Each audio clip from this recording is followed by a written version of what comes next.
Everybody, Brett from SeniorGolfSource.com. Today I'm going to share with you some of the untold secrets of the senior golf swing. As we age, our range of motion definitely will find a point where it's going to decrease. We may not have the agility and movement that we did 20 years ago. So I'm going to share with you some of the untold secrets that benefit the senior golf swing.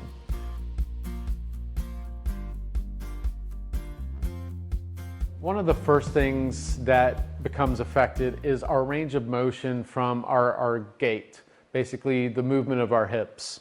Leg muscles, they might start to deteriorate and we lose that muscle mass that we had.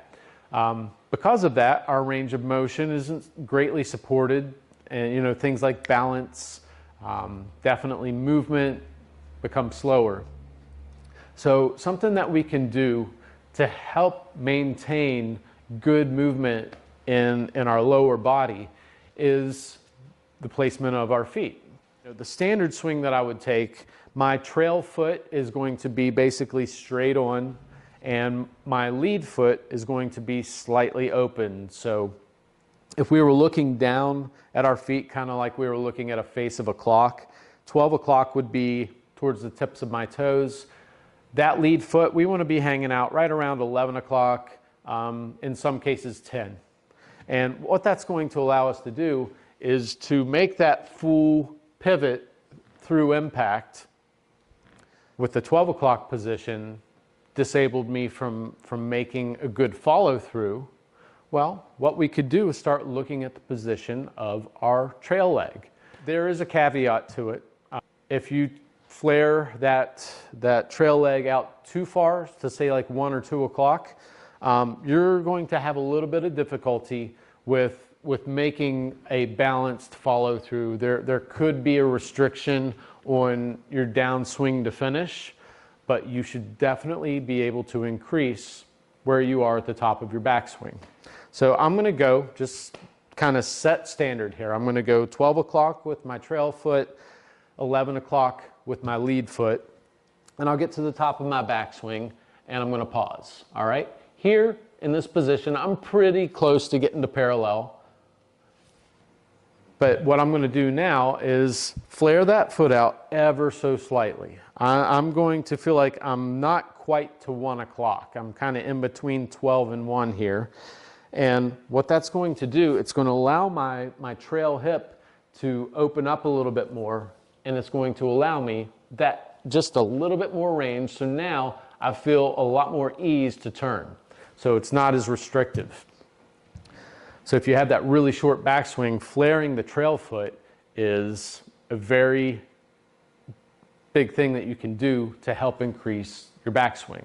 So that's tip one. And the beauty in this is it's not a one size fits all. You're going to be able to play with this and figure out exactly where you need to be with that trail foot.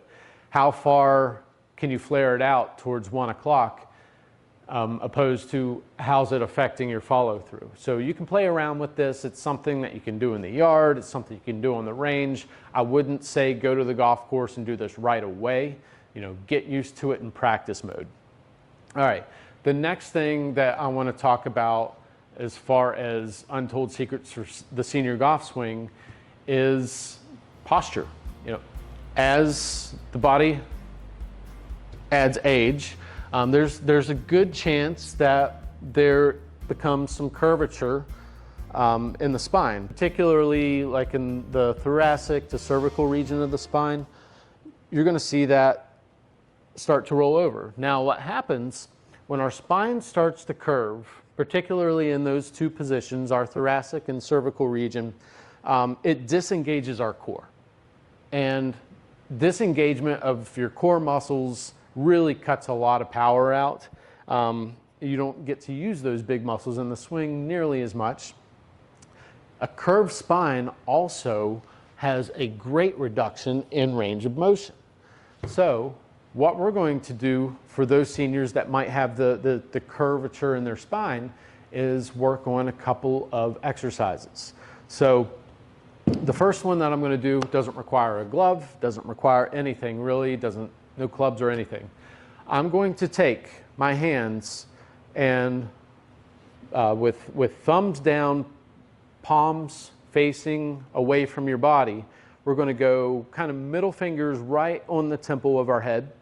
And what we're going to do here, standing as straight as we can, I'm going to press the elbows back. So going backwards, I want to feel like I can squeeze the scapula right at my back. I want to feel like both are going towards the center of my spine. So here, I'm going to stretch it back. Now you probably feel a little bit of tension up in your shoulders, but this is something that you can kind of go at your own speed. Don't force it, ease into it, and every time that you go back, try to go back just a little bit further. And what this is going to do is help open up those shoulders. It's going to help support a straighter spine, because if we look at that spine curvature, the first thing that happens is the shoulders start to roll forward. So we want to try to work on keeping those shoulders back. So another thing we can do that doesn't require anything but yourself is we'll stand with our hands to our side, and what we're going to do is hike the shoulders up and roll them back. All right? So hike up, roll back. And that is going to help work on those muscles to help strengthen the position of your upper back.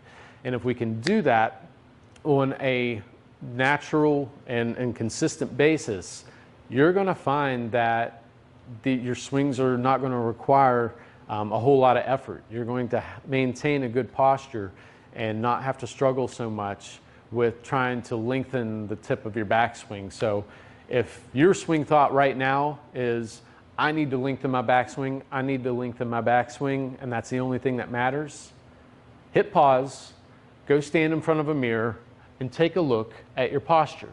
Are your shoulders rolled forward? If they are, we need to do some work outside of changing our golf swing. We need to work on our overall posture, the way that we are composed, the way that we walk, the way that we even sit.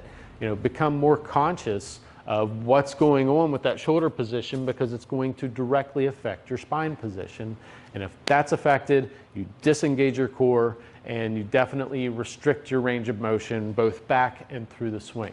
So I feel like those were two very valid points that a lot of golfers just are not aware of. You know, they just assume certain things and try to apply, well, I need to just simply swing the club back longer. Well, you can swing the club back longer by having better posture. Love to hear your comments below, and please like and subscribe and share with your friends.